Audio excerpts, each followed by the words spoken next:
ओंकारं बिंदु संयुक्तं नित्यं ध्यायन्ति योगिनां कामदं मोक्षदं चैव ओंकाराय नमो नमः। अविरल शब्दगणोगा प्रक्षाल्य सकलभूतलकलङ्काः मुनिरूपास्तीर्थः सरस्वती अर्धोनुदूतम् अज्ञानतिमिरान्ध्यानान् ज्ञानाञ्जलिशलाकयः चक्षुरुन्मीलितं देव तस्मै श्रीगुरुवे नमः। परम गुरुभ्यो नमः परम्पराचार्य गुरुभ्यो नमः। सकलकलुषविध्वंसितं शेषां परिवर्धकं धर्मसम्बन्धिकं भवजीवमनः प्रतिबोधकार्यमिदं शास्त्रं श्रीपद्मनन्दीपञ्चविंशतिकानामधेयम् अस्य मूलग्रन्थकर्तारः श्रीसर्वज्ञदेवाः तदुत्तरग्रन्थकर्तारः श्रीगणधरदेवाः प्रतिगणधरदेवाः तेषां प्रश्नानुसारमासाद्य आचार्य प्रवर श्री परम पूज्य पद्मनंदी स्वामी देव विरचितं मंगलम भगवान वीरो मंगलम गौतमो मणि मंगलम कुंदाद्यो जैन धर्मोस्तु मंगलम सर्वमंगलमांगल्यं सर्वकल्याणकारकं प्रधानं सर्वधर्माणां जयनं जयतु शासनं कोटिशतं द्वादशैव कोट्यो लक्षान् सीतिस्तदिकानि चैव पंचाशदशसहस्रसंख्यामेतच्युतं पञ्चपदं नमामि। अर्हन्तभास्यर्थं गणहरदेवीयं गद्यं सम्मं प्रणमामि भक्तियुक्तो सुजनानमो वयं शिरसः इच्छामि अन्ते श्रुतोक्ति कौसकौकोतसालक्ष्यम् अम्बोभङ्गपैणीय पौढ्य पर्यम्पि शुद्ध प्रणमामि उपभोगय तुल्य जीव शुद्धत्वैतम्बकायं शयनस्कालं नशिमि पूजयामि वन्दामि नमसामि दुःखको कमको वैलाओ सुवेगं नमस्माय वर्णं जिन्मूल संपत्ति ओम मज्जं नमो सुवा प्राणी स्वादन वेलायं श्रीमदाचार्य भक्तिकाय सर्व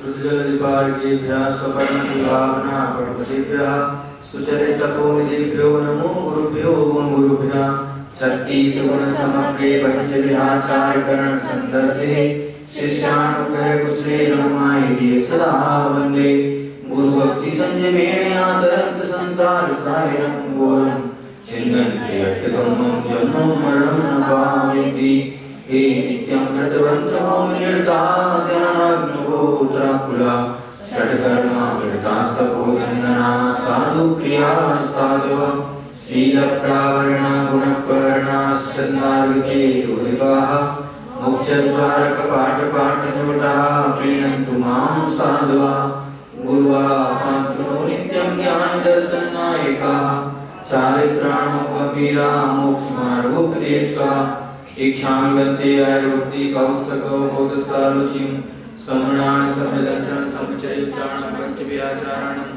आयर्याणम् आयरादिशूराणं वदेश्याणं वच्छायाणं तीरयणं मूलपालयणं सवसावनं सैनिचिकालम् अंचिमि पूजिमि वन्दामि नमसामि उपको कुमको वैलाओ सुवैगं नमस्माय वर्णं जिन्मूल संपत्ति मज्जं नमो वैयन्ताणं नमो सिद्धाणं नमो आयर्याणं नमो वैक्षायाणं नमो लोये सबसापूर्णं कायोत्सर्गाय तांगो जयति श्रीपतिर्नामसूनुर्महात्मा मध्याह्ने अस्य भास्वा नवरि परिगतो राजति स्मोग्रमूर्ति चक्रं धर्मेन्द्रनाना मतिबहुदूरमोदस्य वात स्वरसत्यान् सत्यान् वन्दे रेवृषतया क्रोधगतो विस्फुलिंगा देवल कुंडलपुर की बड़ेवासी आदिनाथ भगवान की जय। कुल नायक चिंतामणि गणराज श्री पार्श्वनाथ भगवान की जय। देवगुरु संत श्रोमणी आचार्य भगवान गुरुवर्षी विद्यासागर जी महाराज की जय। परम पूज्य आचार्य गुरुवर्षी समय सागर जी महाराज की जय। आचार्य पद्मनंदी जी महाराज की जय। परम पूज्य श्रोमणी सागर जी महाराज की जय। पूज्याचार्य संघ की जय। कल सम्यक दर्शन की महिमा के बारे में आपको बताया कि सम्यक दर्शन की उत्पत्ति के निमित्त धर्म श्रवण कैसे होता है, वह धर्म श्रवण किसके द्वारा होता है, किसके द्वारा सुना जाता है, और आचार्यों ने परंपरा से इसे कैसे ग्रहण करने के लिए बताया है। कहा है इस देशना लब्धि को सुनने का पात्र कौन है और देशना लब्धि देने का पात्र कौन है। तो आचार्य महाराजों ने स्पष्ट, सभी आचार्य महाराजों ने एक ही निर्णय लेकर कहा गया है कि देशना लब्धि देने का पात्र कौन हो सकता है। 28 गुणों के धारी मुनिराज या अरिहंत भगवान या जो जिनवाणी माँ है, इसके अलावा जिनवाणी की यानी कि देशना का देने का अधिकारी और कोई नहीं हो सकता। रागी द्वेषी परिग्रही के वचन देशना के लायक नहीं है, वो सम्यक दर्शन के निमित्त कारण भी नहीं बनते। देखो मुनिराज भगवान महावीर स्वामी का जीव सिंह पर्याय में था, तो मुनिराजों के वचन से क्या हुआ, उनके लिए सम्यक दर्शन की प्राप्ति हुई और किसी से नहीं हुई। सम्यक दर्शन की प्राप्ति अगर होगी तो मुनिराजों के मुख से ही सम्यक दर्शन की प्राप्ति हो सकती है। कोई रागी द्वेषी जो है वो आराधक हो सकता है लेकिन उपदेशक नहीं हो सकता। पंडित आदि जो है वो कौन हो सकते हैं, आराधक हो सकते हैं। किसके, जिनवाणी के आराधक हो सकते हैं, लेकिन जिनवाणी के उपदेशक तो मुनिराज ही होंगे, इनके अलावा और कोई नहीं हो सकता। तो ये सम्यक दर्शन, सम्यक ज्ञान और ये सम्यक चारित्र जो है वो समस्त देवेंद्र और असुरों से क्या है, पूजित हैं। यानी कि मुनिराजों के बारे में बताया है कि जिन्होंने रत्नत्रय को धारण कर लिया है वह रत्नत्रयधारी किसके पूज्य हो जाता है, देवों के द्वारा भी पूज्य हो जाता है। तो क्या देव बड़े हुए क्या, नहीं, देव बड़े नहीं हुए। यहाँ पर कहने का तात्पर्य है कि जब वर्तमान के परिवेश को देखते हैं कि वर्तमान में सबसे बड़ा राजा कौन है, तो अपने देश के प्रधानमंत्री जो है वो सबसे बड़े राजा हुए।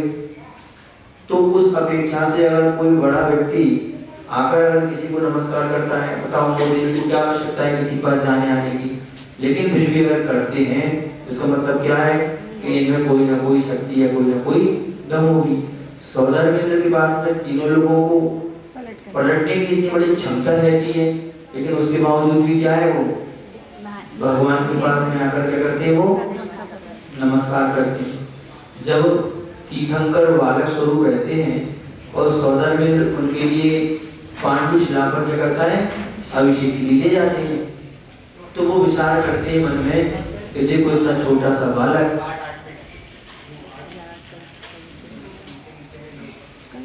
इतना छोटा सा बालक, इसके ऊपर में इतने बड़े बड़े घड़े कि कलसा में पानी डालूंगा तो ये सहन कर पाएंगे या नहीं कर पाएंगे। मात्र क्या कर रहा है, वो विचार कर रहा है। और भगवान तो अधिकारी थे, तो उन्होंने ज्ञान से जानकर क्या देखा, देखो ये मेरी शक्ति को पहचान नहीं रहा। तीर्थंकर भगवान जो होते हैं जन्म से ही अतुल बलधारी होते हैं। कितनी बुद्धि रहती है, हाँ। तो जैसे ही उन्होंने देखा कि ये तो मेरी क्या कर रहा है, शक्ति का अनुमान लगा रहा है, तो बस भगवान ने वहां बैठे बैठे क्या किया, पांडुशिला पर थोड़ा सा अंगूठा को दबा दिया, कंपायमान हो गए। अरे तो सौदामित्र भी अवधिज्ञानी था, तो उन्होंने अवधिज्ञान से कहा, अरे मैं तो मूर्ख था जो भगवान की बल की प्रतीक्षा कर रहा हूँ, शक्ति की प्रतीक्षा कर रहा हूँ। ये तो 3 लोग के नाथ हैं। और उन्होंने क्या कर लिया, दंडवत प्रणाम किया उनके लिए और भगवान के ऊपर उन्होंने बड़े बड़े कलशों से उनका नावन कराया। जब पद्म पुराण में उल्लेख आता है कि मुनिराजों में कितनी शक्ति है, तो देखो बाली मुनि महाराज जो रावण ने कहा कि तुम मेरे आदि हो जाओ या अपनी बहन को मुझको सौंप दो, तो बाली तो सम्यक दृष्टि था। बाली ने कहा ये मस्तक तो सम्यक दृष्टि के सामने, सम्यक दृष्टि का मस्तक किसके सामने झुकेगा, देव शास्त्रों के आगे झुकेगा, इसके अलावा किसी के आगे नहीं झुकेगा, तुम कुछ भी कर लो। तो उन्होंने अपने छोटे भाई सुग्रीव को क्या देके राजपाट दिया और वो तो मुनि महाराज बन गए।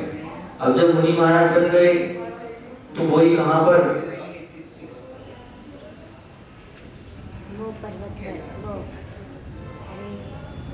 कौन सा पर्वत?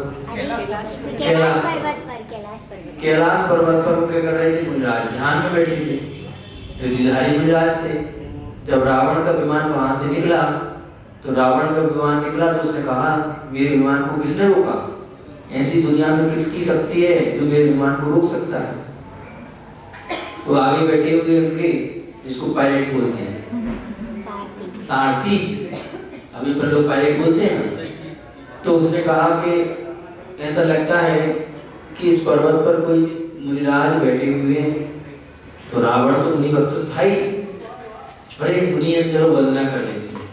उस विमान से उतरा, क्योंकि ऋद्धिधारी मुनिराज के अकृत्रिम चित्तालय के ऊपर से विमान निकलता नहीं है। तो पहले ऐसे रहते थे, कोई भी विमान जो है ऐसे अपन लगता है ना कि ये क्षेत्र है, इस क्षेत्र से ही पाकिस्तान का विमान भारत के ऊपर से अगर मना कर दिया तो वो उड़ नहीं सकता, दूसरे देश के विमान उड़ नहीं सकते अगर परमिशन नहीं है। तो ऐसे ही परमिशन नहीं है, कोई भी अकृत्रिम चित्तालय हो, ऋद्धिधारी मुनिराज हो, वो अगर बैठे हैं तो विमान ऊपर से नहीं जाएगा।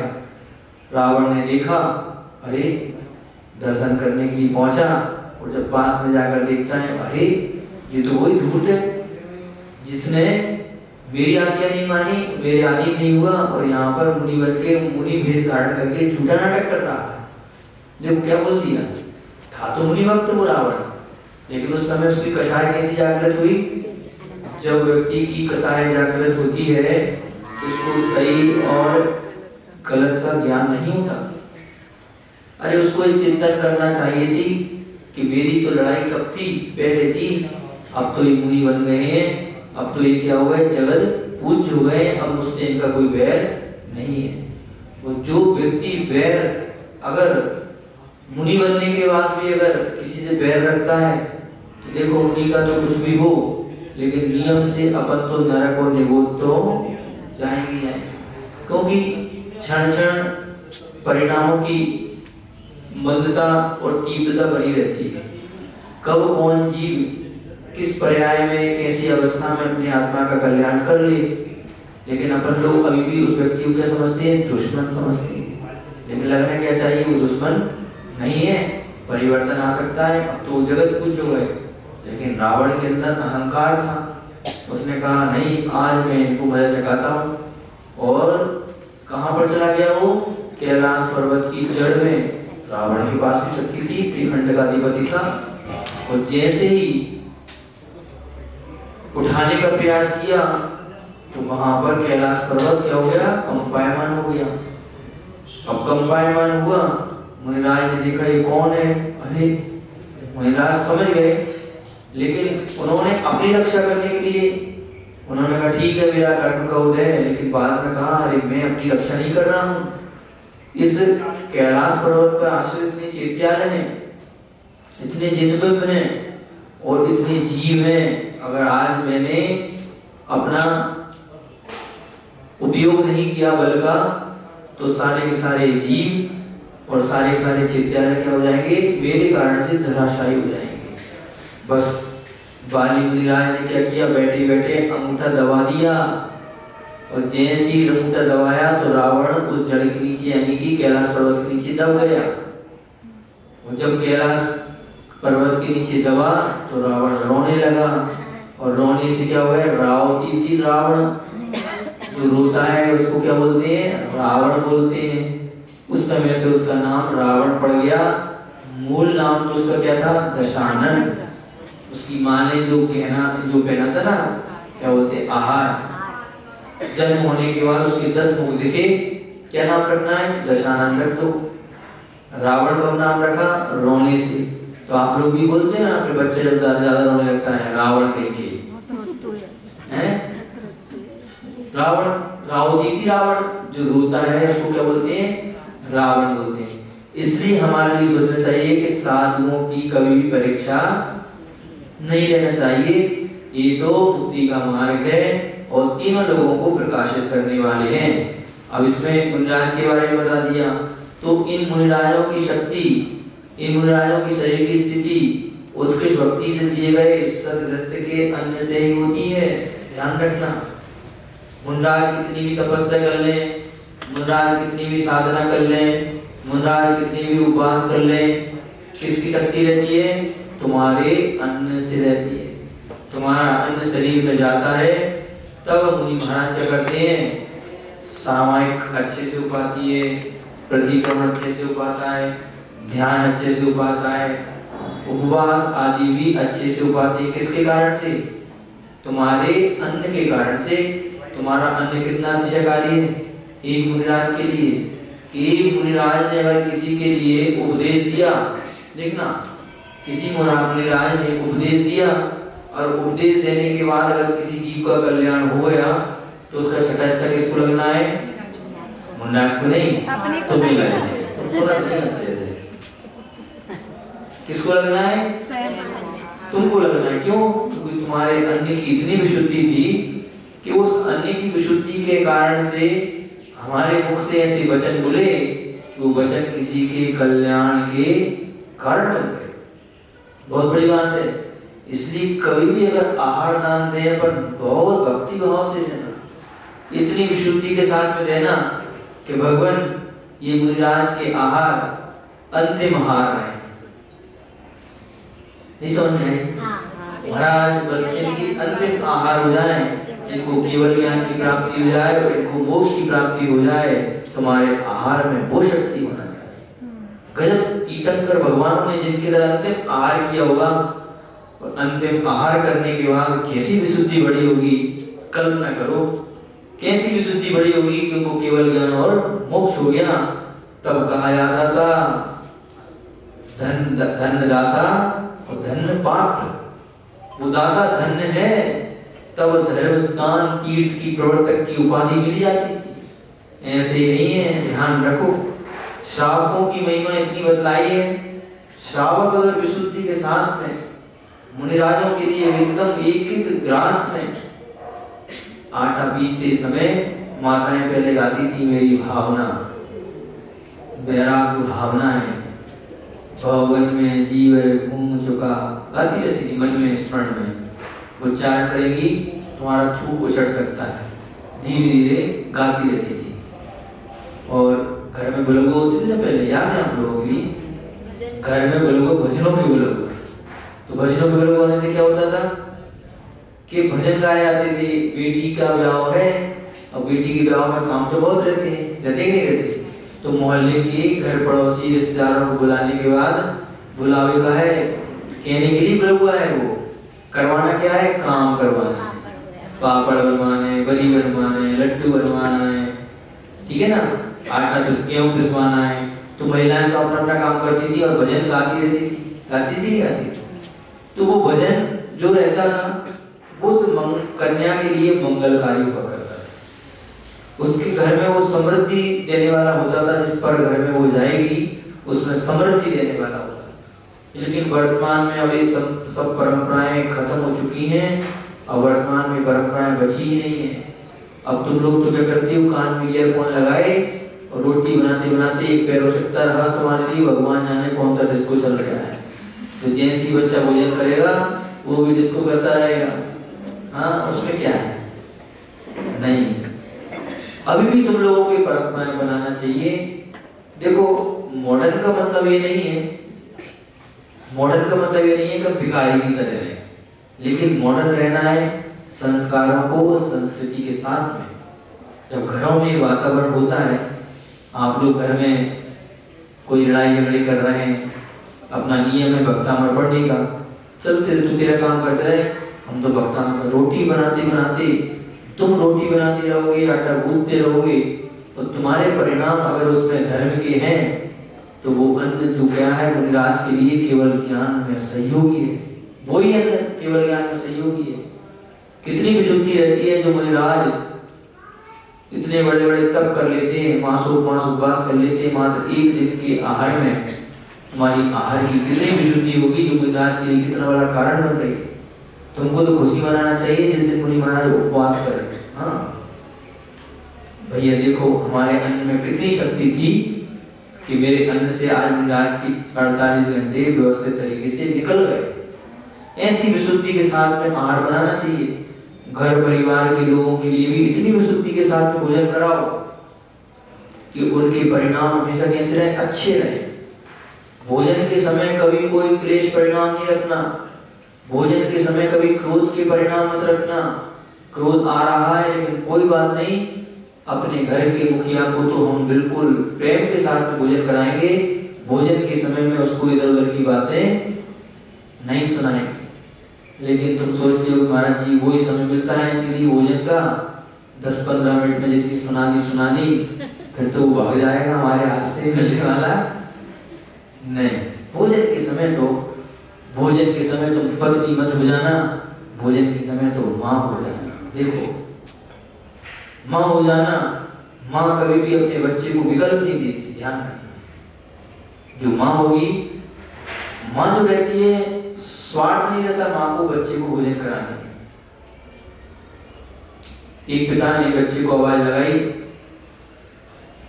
बेटा जरा खाना खाने के लिए तैयार। बेटा खेल रहा नहीं आया, बहुत देर हो गई। माँ ने आवाज लगाई, बेटा 1 मिनट में आ गए। तो वो कहता है कि एक बात बता, मैंने इतनी सारी आवाज लगाई हुई बच्चा भोजन करने नहीं आया, वो तेरी एक आवाज में बच्चा आ गया। तो माँ क्या कहती है कि तुम्हारी आवाज में तो स्वार्थ था। क्यों? क्योंकि तुम जानते थे कि पहले बच्चा आएगा, उसको भोजन मिलेगा, उसके बाद मुझको भोजन मिलेगा। लेकिन बच्चा जानता है कि माँ को कोई स्वार्थ नहीं होता। माँ तो निस्वार्थ भाव से उसने आवाज लगाई कि मेरा बेटा भूखा है, आजा बेटा भोजन कर ले, फिर खेल लेना। माँ कभी स्वार्थी नहीं होती। पत्नी स्वार्थी हो सकती है, बेटी स्वार्थी हो जाएगी, लेकिन माँ तो कभी भी स्वार्थी नहीं हो सकती। माँ तो कितने प्रेम से बेटे को 1 रोटी और खिलाती है, बेटा 1 रोटी और खा ले, कितनी मेहनत करता है। हम लोग चौके में जाते तो कितने अच्छे से हमको भोजन कराती, नहीं कराती? माँ की तरह कराती, नहीं कराती?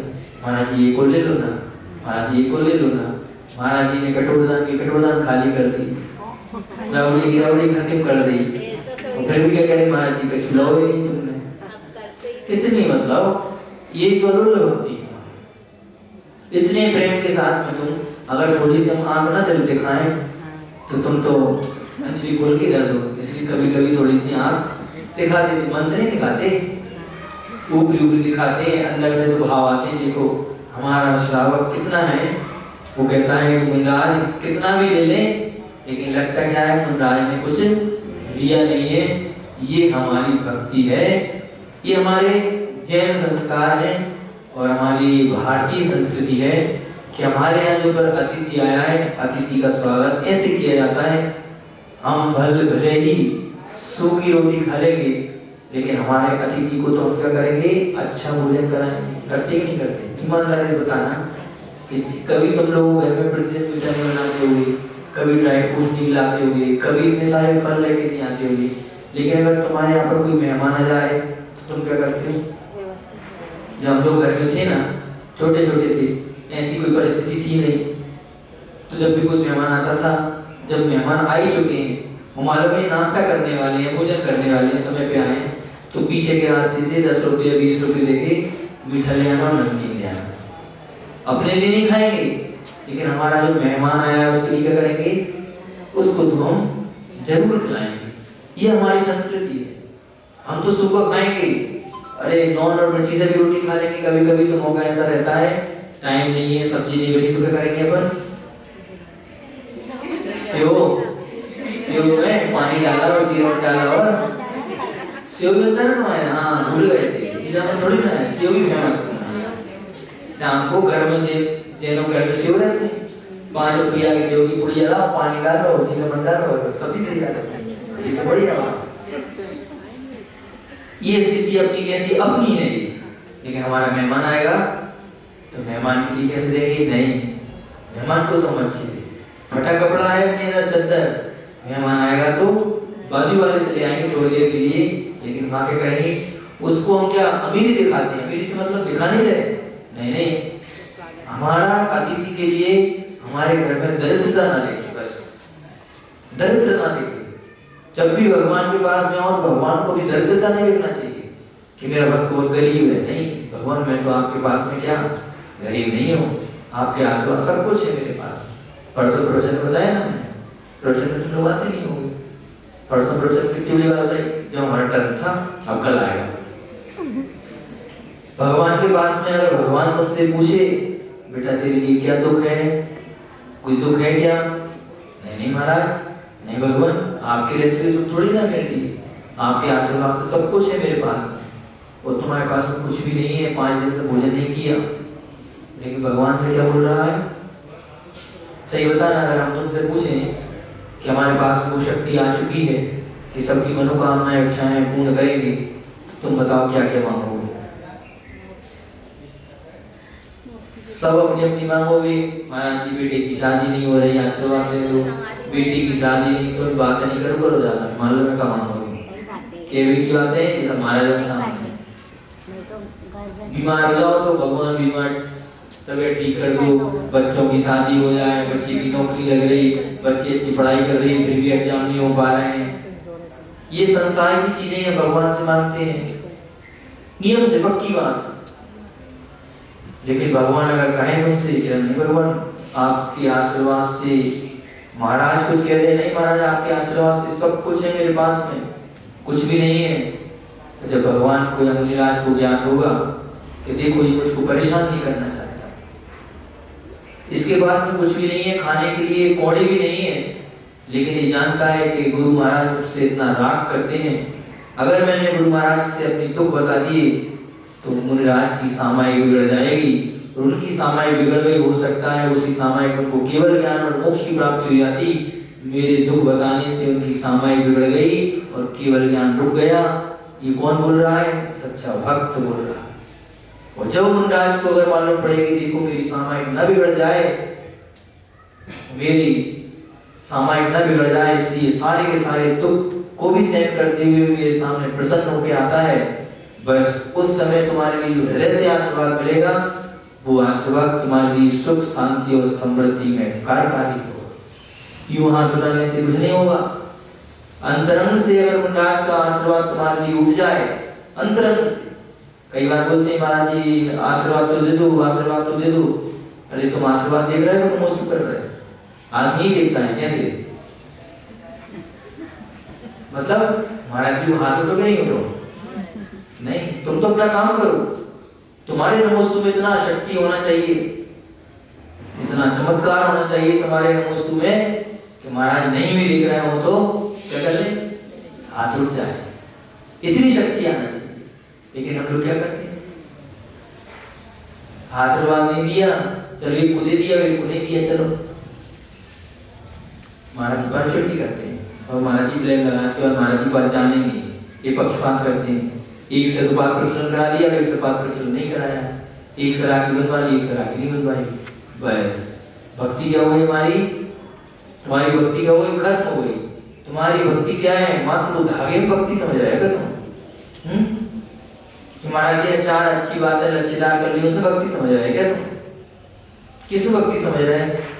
भक्ति तुम्हारी अंतरंग की होना चाहिए। अरे महाराज देखें अथवा ना देखें, महाराज बोले अथवा नहीं बोले, अरे जरूरी नहीं है कि महाराज उसको स्वीकार करें, जरूरी तो ये है कि मैंने महाराज को स्वीकार कर लिया। ये चमत्कार है तुम्हारा, कितनी बड़ी बात है एकलव्य के लिए।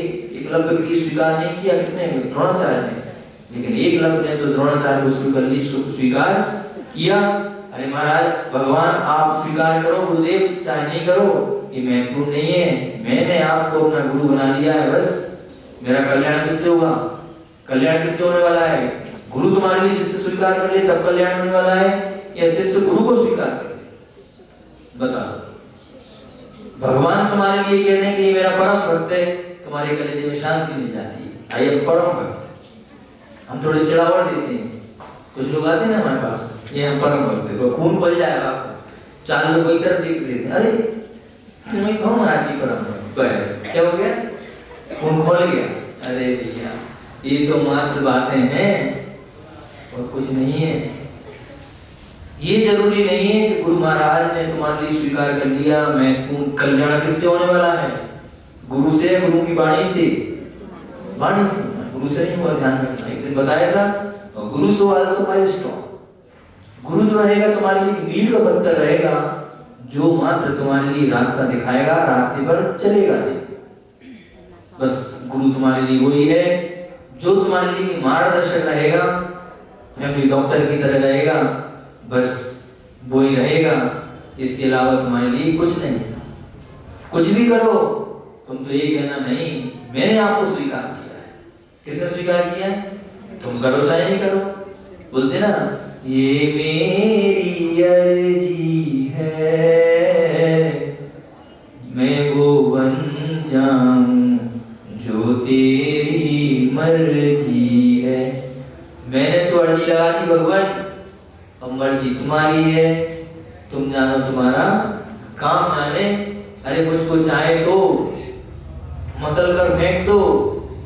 नर्मदा का नरम कंकड़ में पूज्य गुरुदेव ने क्या कहा कि भगवान चाहे तो मसल कर फेंक दो और चाहे तो मुझको मूर्ति का आकार बना दो, ये तुम्हारी अर्जी है। समर्पित हो जाओ।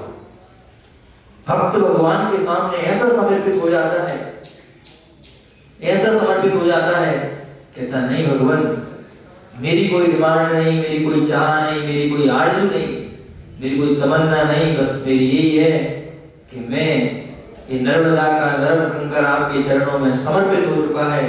चाहे तो पैर की धूली बना दो और चाहे तो इसको पुजवा दो, ये तुम्हारी अर्जी है। क्या इतना समर्पण हमारा रहता है? क्या नहीं रहता। समर्पण तो हमारा बिक जाता है किसमें? अच्छी बातों में, अच्छी बोली में, लच्छेदार बातों में, दो चार बार नाम लेने से बिक जाता है समर्पण। महाराज जी आप तो हमारा नाम ही नहीं जानते, बस एक दो ही नाम जानते हो आप बोले हो। आपका कहें तो नाम जानेंगे, किसी ऊपर पे नाम लिखाएगा, कैसे भी नहीं कहते बता दो। महाराज जी दो तीन लोगों के नाम पता है आपके लिए, इसके अलावा किसी के नाम पता नहीं है, वो के नाम ही देते हैं बस। क्या करें भैया? महाराज जी की नजरों में तुम्हारी कीमत कितनी है? कितना तुम्हारा महाराज के प्रति भगवान है? मात्र महाराज जी नाम लेते हैं, अरे आज तो महाराज ने नाम ले दिया, मजे आ गए। यही तो होता है प्रवचन में। लोग बैठे हुए दो चार लोगों के नाम ले तो बताओ, सामने वाला व्यक्ति उतनी कटिंग करके डालवा देता है व्हाट्सएप पे महाराज ने हम नाम ले दो, उसमें आदमी को खो जाता है। महाराज ने अगर किसी को वो कर दिया, डांट दिया किसी का नाम लेके, तब व्हाट्सएप नहीं करेगा वो, पक्की बात है। और चार लोगों से खुद ही करेगा महाराज जी में से बोलना चाहिए क्या? हमने एक बार ऐसे ही किया, बढ़िया खूब तारीफ कर दी एक बार प्रवचन में, व्हाट्सएप चालू हुए बढ़िया, परम भक्त जी और वो ये वो, और एक दिन हार हुए तो बढ़िया बैंड वाले से लेके आ गए। गजब नाम लेने से बैंड वाले आए, कोई बात नहीं। अब धीरे धीरे करके एक दिन हमने अच्छी तरीके से भरे मंच में, अपन तो ये नहीं रहता कमरे में मंच, जो कहना माँ तुरंत ऑन द स्पॉट भैया डांट दिया। वही परम भक्त जो था भैया, उसकी स्थिति हुई कि वो हाथ नहीं जोड़ रहे हो। मेरी बात क्या है? दो चार लोगों से पूछी कि महाराज जी उस दिन डांट दिया ना तो सबसे कहता फिर रहा बजा। महाराज जी कैसा बोलना चाहिए क्या? भाषा समिति का उपयोग नहीं करते महाराज जी। तो हमने बुलाया उसको, ये क्या बात? नहीं कुछ नहीं, अब हमारे सामने थोड़ी कुछ कहेगा, सही से बता। तो बताया मैंने जिस दिन तारीफ की थी उस दिन तो तुमने आके महाराज जी के पास में प्रशंसा नहीं करी, आज तो निंदा कर रहे हैं। तुम्हारी भक्ति कहाँ गई? इसलिए हम बीच बीच में कभी कभी फैंसी ड्रेस कर लेते, इसमें नकली और असली की पहचान हो जाती है। जो असली होते हैं वो रुके रहते हैं, नकली मैदान छोड़ के भाग जाते हैं। इसको बोलते हैं कीदड़। अब जितने लोग बैठे ये कौन है? बाकी के जो भाग गए वो बोल दे लो अभी मौका है, कहते ना अभी 5 दिन का मौका है, 5 दिन के अंदर अंदर तो चुपचाप बजाओ तो शेर की उपाधि मिलेगी, ये जो टाइटल। तो नहीं, अपनी भक्ति भगवान के प्रति, गुरु के प्रति ऐसी होना चाहिए, बिल्कुल समर्पित भाव से हो जाओ। बोलने की चीजें बहुत बातें रहती है, लेकिन तुम कहो भी महाराज जी कुछ पढ़ाई नहीं रहे। अब आगे अपन फिर पढ़ते हैं श्लोक।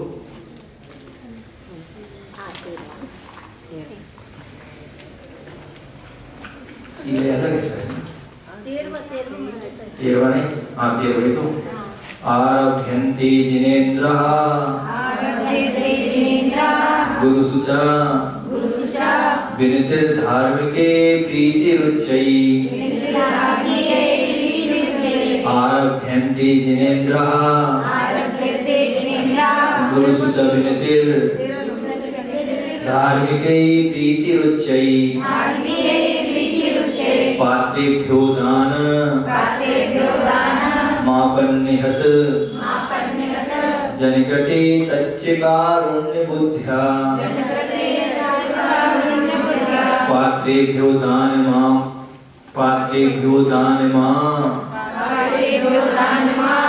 पन्निहत जन कृते तच्च कारुण्यबुद्ध्या तत्त्वाभ्यासः स्वकीयव्रतरति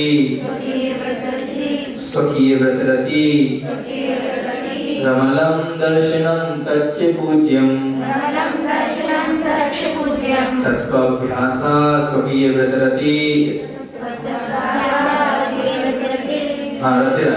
तत्त्वाभ्यासः स्वकीयव्रतरतिर्मलं दर्शनं तच्च पूज्यं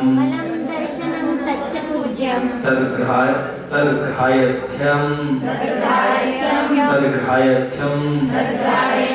बुधानामित रदिद पुनर् दुःखदो मोहपाशः तद्ग्राह्यस्थं बुधानामित रदि पुनर्दुःखदो मोहपाशः आरभ्यन्ते जिनेन्द्राः गुरुसुचविनतिर्धार्मिकै प्रीतिरुच्चै पात्रेभ्यो दानमापन्निहत जनकृते तच्च कारुण्यबुद्ध्या तत्त्वाभ्यासः स्वकीयव्रतरतिर्मलं दर्शनं तच्च पूज्यं तद्ग्राह्यस्थं बुधनामितरदिः पुनर्दुःखमोहपाशः।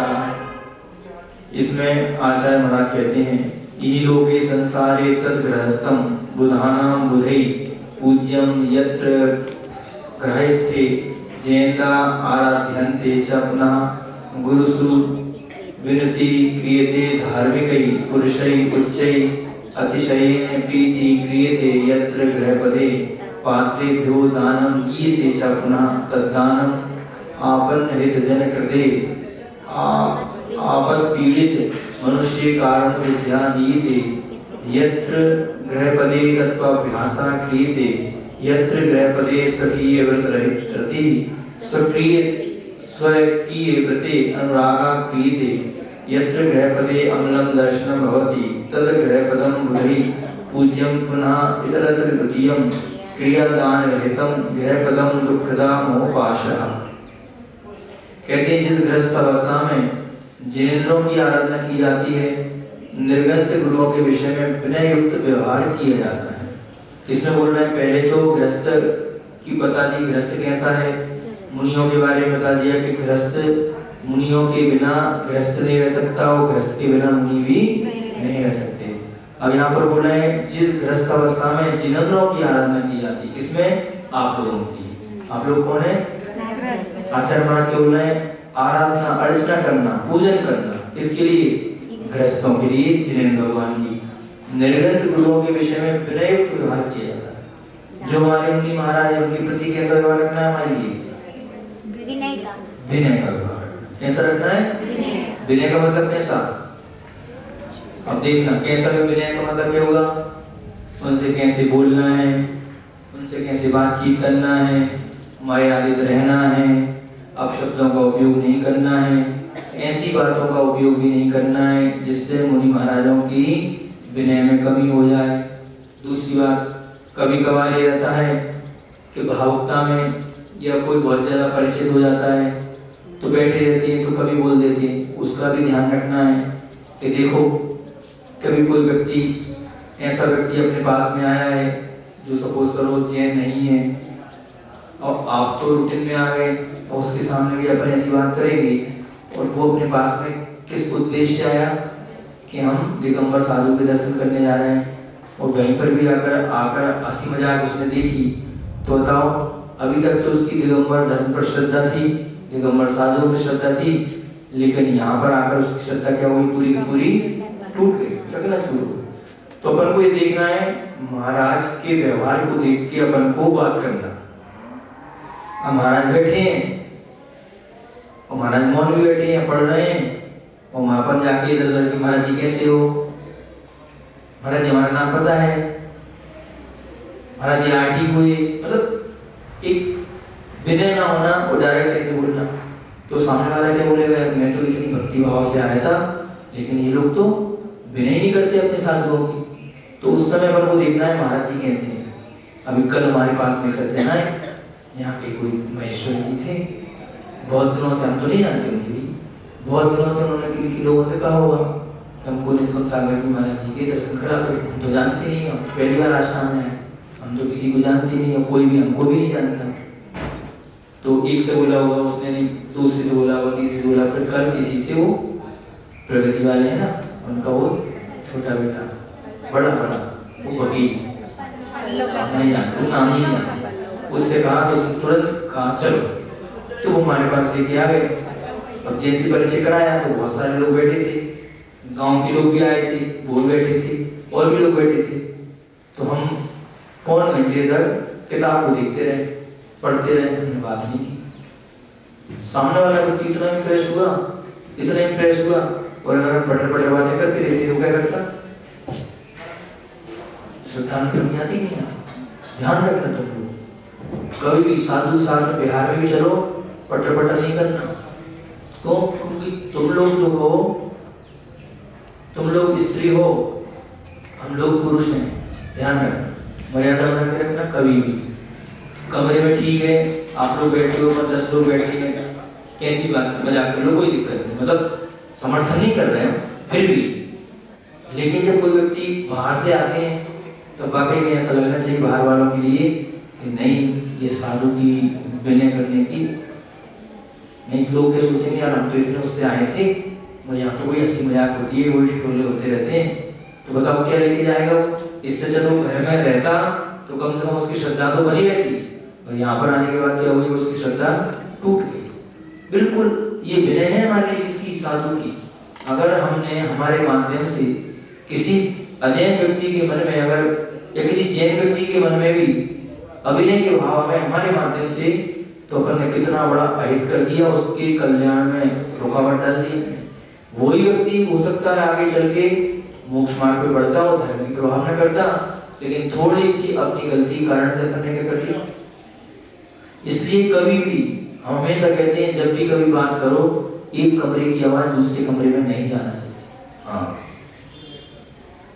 ही करते थे, अरे मुस्कुराओ अच्छे से, कमरे तक हवा ना जाए। वो 5-6 घोड़ियां मिल जाए ना, तो इनकी हंसी से दूर तक जाती है, लंबी हंसी नहीं रहती, छोटी रहती है। तो उसमें क्या रहती है, बाजू में अगर कोई व्यक्ति बैठा है, क्या सोचेगा, अरे यार तो एक व्यक्ति कुंडलपुर में आया था, ध्यान रखना, आया, हमको मालूम है बचपन का मित्र है हमारा, तो उसने सब वॉइस किया, देखा, जाना, बाद में आके बताया उसको। समझते थे वो आदमी आता है, तुम लोगों की भक्ति है साधु के प्रति, ठीक है, लेकिन सामने वाला व्यक्ति उस भक्ति से नहीं आ रहा है अभी तो वो क्या देखने आ रहा है कि दुकान पे माल कितना अच्छा है, अच्छा माल होगा तो खरीद लेगा, कि माल दुकान तो खोटी है, माल अच्छा नहीं मिलता। किसके कारण से, इतनी अच्छी दुकानदार को किसने खोटा बोल दिया, किसके कारण से, तुम्हारे कारण से दुकान कैसी हुई, खोटी हो। बताओ कितना बड़ा आपने गलती कर लिया, अपराध कर दिया, बहुत बड़ा। इसलिए हमारे लिए वही ध्यान रखना चाहिए कि निर्ग्रंथ गुरुओं के विषय में विनय युक्त व्यवहार करना। इतना विनय होना चाहिए हमारा, इतना विनय होना चाहिए कि लोगों को लगे वाकई में तीर्थंकर, साक्षात तीर्थंकर अरिहंत भगवान आ गए। जैसे तो भगवान के दर्शन करते हो, नहीं करते मंदिर में, नहीं करते, करते नहीं करते।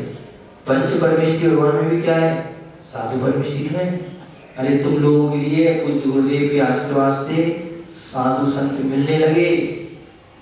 आप बताओ, भूधरदास जी वगैरह अपने भजनों में गाते रहते थे, वे मुनि कब मिले, सुनते रहते थे मुनियों के बारे में, पढ़ते भी रहते थे लेकिन मुनियों को अपनी आंखों से देखा नहीं है।